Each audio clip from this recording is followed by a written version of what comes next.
કહેવાય છે કે દીકરીએ સાપનું ભારું નહીં પણ વાલનું ધર્યું છે, પરંતુ જ્યારે કોઈ દીકરીના માથેથી માતા પિતાની છત્રછાયા છીનવાઈ જાય ત્યારે તેના લગ્ન અને ભવિષ્યની ચિંતા એક મોટો પ્રશ્ન બની જતો હોય છે.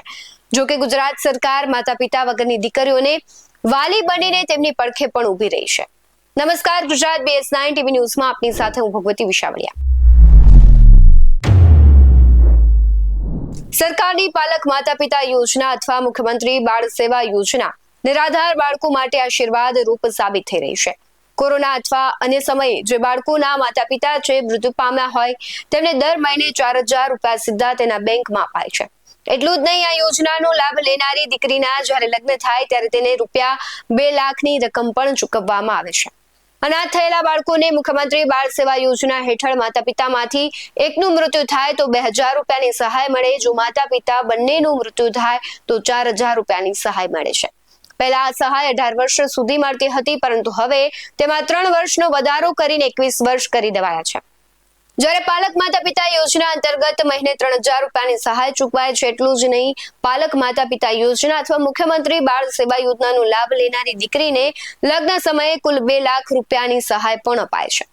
ગુજરાત સરકારે યોજના 1 એપ્રિલ 2023 થી શરૂ કરી છે, એટલે કે આ તારીખ અથવા તેના પછી જે પણ દીકરીઓએ બંનેમાંથી કોઈ એક યોજનાનો લાભ લીધો હોય તે અરજી કરે તો તેને 2 લાખ રૂપિયાની સહાય મળે છે.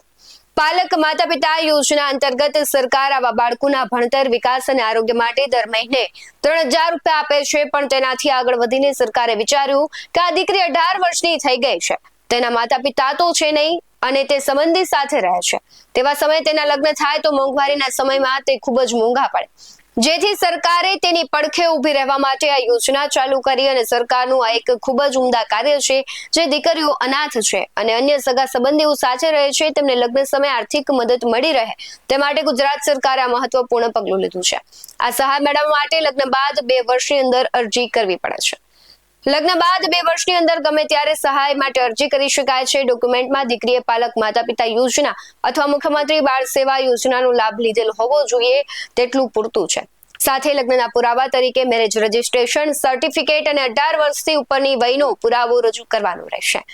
જો તમારી આજુબાજુ કોઈ આવી દીકરીઓ છે, કોઈ આવા અનાથ બાળકો છે, તો તેમના સુધી આ વિડીયો પહોંચાડજો અને આ યોજના છે તેના વિશે તેને માહિતી આપજો.